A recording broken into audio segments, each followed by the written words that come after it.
Status. Just want to show you the wind gusts well in excess of hurricane strength, and this is Monday coming dangerously close to the shores here that have been battered by Hurricane Sandy several years ago. So people are on edge here. This is something we're going to have to watch over the next couple of days. A precarious situation, certainly, as we've got very vulnerable coastlines. Here's the forecast wave height. My husband's a surfer, and he says, you know, it's not very often you see wave heights of 25 to 30 feet. So this is a big deal. Wave heights is going to be extraordinarily dangerous to be anywhere along the coast in the next couple of days, this long Labor Day weekend. Storm surge, that's the pileup of water from the counterclockwise winds. So 3 to 4 feet here, but I want to close attention to the Long Island Sound. That's 5 feet plus. Very dangerous here. That's a water pileup here that could cause a lot of issues. So people need to be on alert. And,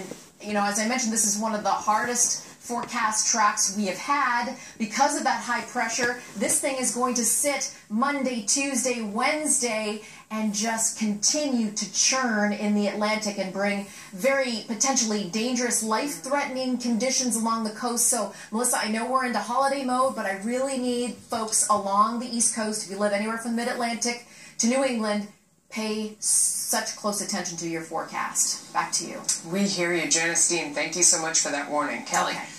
Well, in Florida, the hurricane has passed, but for hundreds of thousands of people there, the emergency is not over. They're dealing with widespread power outages, heavily flooded streets, and downed trees. Our Steve Harrigan is live north of Tampa with more details about this. And Steve, what's it been like so far in the Tampa area? Oh, Kelly, the real drama of the storm coming and going is over with. Those heavy winds, which reached 80 miles an hour as the storm came along shore about 1:30 in the morning on Friday, is gone. But now the real headache has begun. The cleanup for Floridians in towns just like this, a very common scene. We're going to try and show you some drone footage to give you a perspective on what is a typical scene across Florida near the coast, and that is up to 2 feet of flooding. Around us, we can hear generators going, people really trying to clean up their houses, trying to get the water out, pulling out carpets, pulling out furniture, removing trees, people really trying to get back into their houses. There's a lot of power outages as well. That's been the main complaint so far.